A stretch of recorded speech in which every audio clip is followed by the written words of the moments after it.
আসসালামু আলাইকুম। এখন শুনবেন সংবাদ শিরোনাম। রাজারবাগ পুলিশ লাইন্সে প্রধানমন্ত্রীর প্যারেড পরিদর্শন, বললেন রাজনৈতিক স্বার্থে বাহিনীকে জনগণের মুখোমুখি করেছিল পতিত সরকার।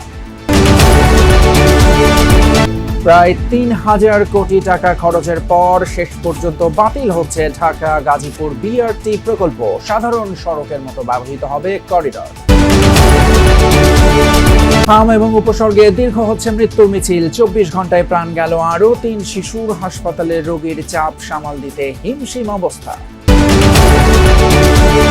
তলদেশ ভরাট হওয়ায় সর্পিল আকৃতির ঘাঘট নদী এখন নীরব ঘাতক। গিলে খাচ্ছে নীলফামারী, রংপুর এবং গাইবান্ধার ৮ উপজেলার ভিটেমাটি জমি।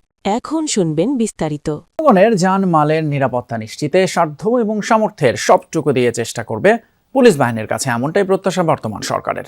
জাতীয় পুলিশ সপ্তাহ ২০২৬ উদ্বোধন করে প্রধানমন্ত্রী তারেক রহমান বলেন, রাজনৈতিক স্বার্থে পুলিশ বাহিনীকে জনগণের মুখোমুখি দাঁড় করিয়েছিল পতিত সরকার। আর কোনো ফ্যাসিবাদ যেন পুলিশ সদস্যদের দেশ এবং জনগণের বিরুদ্ধে ব্যবহার করতে না পারে।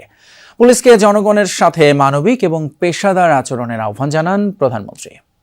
খোলা জিপে চড়ে প্রধানমন্ত্রী তারেক রহমান পরিদর্শন করেন রাজারবাগ পুলিশ লাইন্স মাঠে সুশৃঙ্খল সাজে থাকা পুলিশ সদস্যদের প্যারেড। এরপর প্রধানমন্ত্রী গ্রহণ করেন অভিবাদন। আমার পুলিশ আমার দেশ, সবার আগে বাংলাদেশ স্লোগানে পুলিশ সপ্তাহের উদ্বোধনী দিনে পুলিশের বিভিন্ন কন্টিনজেন্ট কুচকাওয়াজের মধ্য দিয়ে এগিয়ে যায়। দৃষ্টিনন্দন ও বর্ণিল প্যারেডে নতুন গতি আর দৃঢ়তার ছাপ স্পষ্ট হয়। দারুণ মনোবলে সোয়াত, ঘোড়সওয়ার কিংবা বাদুক দলই শুধু নয়, পুলিশের সবকটি শাখাই ঐতিহাসিক রাজারবাগ পুলিশ লাইন্স মাঠে তৃপ্ত পায়ে হেঁটে যায়।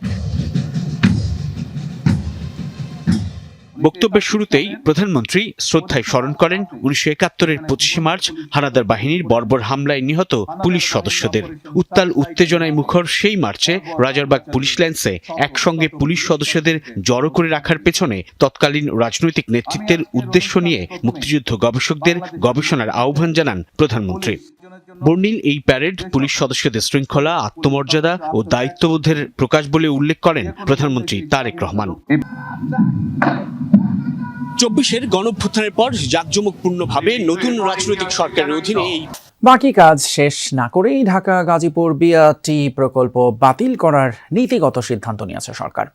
শুনে আসছে বাস ভিত্তিক দ্রুতগতির পরিবহন ব্যবস্থার মূল পরিকল্পনা থেকে।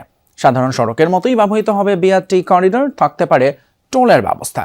প্রায় ৩,০০০ কোটি টাকা ব্যয়ে ৯৭% কাজ শেষ হলেও ব্যর্থ হলো দেশের প্রথম বাস র্যাপিড ট্রানজিট করিডর তৈরির উদ্যোগ। ডিসেম্বরে ঢাকা গাজীপুর বাস র্যাপিড ট্রানজিট বিআরটি প্রকল্পের কাজ শুরু হয়। ৪ বছরের মধ্যে এই প্রকল্পের কাজ শেষ হওয়ার কথা ছিল সুফল পাবে মানুষ। কিন্তু ১৩ বছর কেটে গেলেও এখনও এই প্রকল্পের কাজ শেষ হয়নি। সুফল তো মেলেইনি, বরং বিমানবন্দর থেকে গাজীপুরের এই অঞ্চলে বসবাসকারী মানুষ ভুগছে উন্নয়ন যন্ত্রণায়। ২০ কিলোমিটারের ওপর এ রাস্তাটি বাড়ানোর কথা যানবাহনের গতি। উল্টোপাল্টা ব্যবস্থাপনায় গতি তো বাড়েইনি, বরং আরও কমেছে। হওয়ার কথা নিরাপদ, হয়েছে ছিনতাইকারী মাদকসেবীদের অভয়াশ্রম।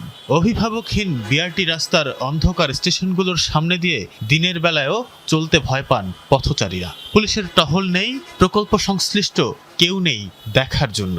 প্রকল্পটির প্রাথমিক ব্যয় ২,০৩৮ কোটি টাকা ধরা হলেও পরে কয়েক দফা অর্থ বরাদ্দ বাড়িয়ে এ যাবৎ খরচ প্রায় ৩,০০০ কোটি টাকা।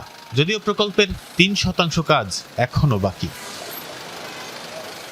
জুলাই গণঅভ্যুত্থানের পর পালিয়ে যায় প্রকল্পের ঠিকাদার। অন্তর্বর্তী সরকারের সময় আরও ৩,০০০ কোটি টাকা চাওয়া হয় বাকি কাজ শেষ করতে। নাকচ করে তা ফেরত পাঠায় তৎকালীন পরিকল্পনা কমিশন। ২০২৪-এর ডিসেম্বরের পর এই প্রকল্পে আর কোনো কাজ হয়নি। এবার সরকারের নীতিগত সিদ্ধান্ত দেব দেশের হাম পরিস্থিতিতে। দেশ জুড়ে উদ্বেগজনক হারে বাড়ছে ছোঁয়াচে রোগ হামের সংক্রমণ। গত ২৪ ঘন্টায় উপসর্গ নিয়ে ৩ শিশুর মৃত্যু হয়েছে। এদের মধ্যে সিলেটে ২ জন এবং বরিশালে 1 জন রয়েছে। এই নিয়ে সিলেটে হাম এবং উপসর্গ নিয়ে প্রাণহানির সংখ্যা দাঁড়ালো ২৬ জনে। গত ২৪ ঘন্টায় এই জেলার বিভিন্ন হাসপাতালে নতুন রোগী ভর্তি হয়েছে ১২২ জন। বরিশাল শেরেবাংলা মেডিকেলে নতুন ভর্তি হয়েছে ৭৩ জন। রাজশাহী মেডিকেলে রোগী ভর্তি হয়েছে ১১ জন। আর চিকিৎসা শেষে বাড়ি ফিরেছে 10 জন। এছাড়া খুলনা, রংপুর এবং চট্টগ্রাম বিভাগেও বাড়ছে হাম আক্রান্ত রোগীর সংখ্যা। বেডে কাঁদছে, জ্বরে কাতর ছোট্ট শিশুরা। চিকিৎসা দিতে বেশিরভাগ হাসপাতালে আইসোলেশন ওয়ার্ড খোলা হলেও স্থান সংকুলন না হওয়ায় বারান্দায় রেখে সেবা দেয়া হচ্ছে রোগীদের। একসময় নিয়ন্ত্রণে থাকে এই রোগ, আবারও ভয়ঙ্কর হয়ে ওঠে উদ্বিগ্ন অভিভাবকরা। শিশুদের জীবন বাঁচাতে সচেতনতা বাড়ানোর পরামর্শ চিকিৎসকদের। শামসুদ্দিন আহমদ হাসপাতালে পরিস্থিতি যে নিয়ন্ত্রণের বাইরে সেটি আমাদের ক্যামেরাই আপনি নিশ্চয়ই বুঝতে পারবেন।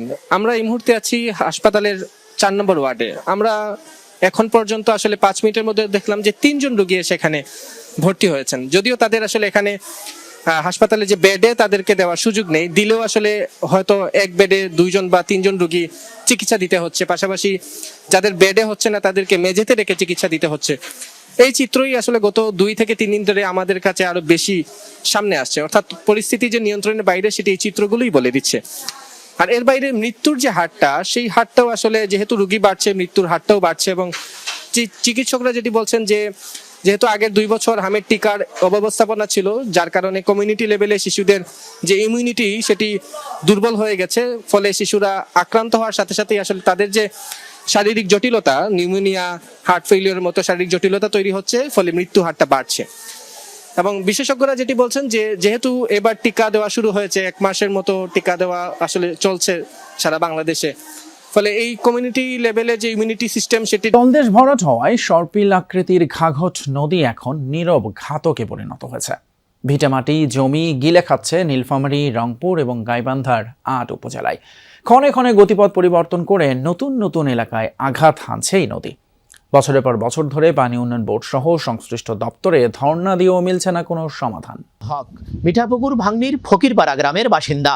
35 বছর আগে 6 বিঘা কেনা জমির 5 বিঘাই উপহার হিসেবে দেন স্ত্রী রোকেয়াকে। এখন পুরো জমি ঘাঘটের পেটে। রাধানগর গ্রামের ওমর আলী রাজিয়া দম্পতি বয়সের ভারে নুয়ে পড়েছেন। বাড়ি ভাঙার আতঙ্কে তারা। ওমর আলীর শ্বশুরবাড়িও গেছে তিস্তার গর্ভে। দলসিংপুর গ্রামের মোসলেমা খলিল দম্পতির চাষের জমি বলতে 40 শতক, সেটাও গিলছে ঘাঘট। বাড়ি টিকবে কিনা সেই চিন্তায় কপালে ভাঁজ। 192 কিলোমিটার ঘাঘটের দুপারে শতাধিক পয়েন্টে চলছে এমন নির্দয় ভাঙন। ভিটে মাটি হারিয়ে উদ্বাস্তুর সংখ্যা বাড়ছেই, রাস্তাঘাটের অস্তিত্বও বিলীন। দখল ও তলদেশ ভরাট হওয়ায় ঘাঘট এখন নীরব ঘাতক। রাধানগর সহ বিভিন্ন এলাকায় অপরিকল্পিত বাঁধের কারণে গতিপথ পরিবর্তন করে ঘাঘট। নতুন নতুন এলাকায় শুরু হয় ভাঙন। ফকিরপাড়ায় বরেন্দ্র সেচ প্রকল্পটিও পড়েছে হুমকির মুখে। পানি উন্নয়ন বোর্ডের কাছে আবেদন করেও মিলছে না সুরাহা। চেয়ারম্যানের বর্ণনাতেও ক্ষয়ক্ষতির ভয়াবহতার চিত্র। মিঠাপুকুরের এমপি ভাঙন এলাকা পরিদর্শন করে সমাধানে দিয়েছেন প্রতিশ্রুতি। নীলফামারীর শৈলমারীর আলশিয়াপাড়া গ্রামে তিস্তা নদী থেকে শুরু হয়ে জলঢাকা কিশোরগঞ্জ, রংপুরের গঙ্গাচড়া সদর, মিঠাপুকুর পীরগাছা, গাইবান্ধার সাদুল্লাপুর ও ফুলছড়ির বালাসী ঘাটের উত্তরে ব্রহ্মপুত্র নদে মিশেছে সর্পিল আকৃতির এই ঘাঘট নদী।